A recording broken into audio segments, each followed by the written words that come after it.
So a lot of times the question of whether or not FD is ethical comes up, and I just want to talk about this for a second.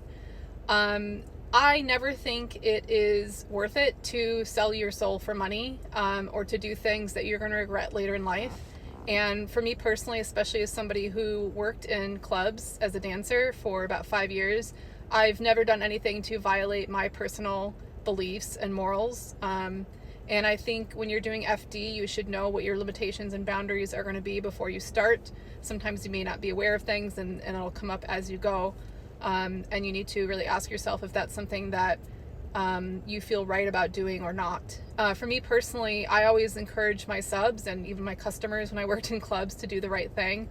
I always discouraged people from being dishonest with their significant others. I encourage pay pigs who mention that they might have an addiction to get help for that. That's just me, and that's who I am, and that's who I will always be.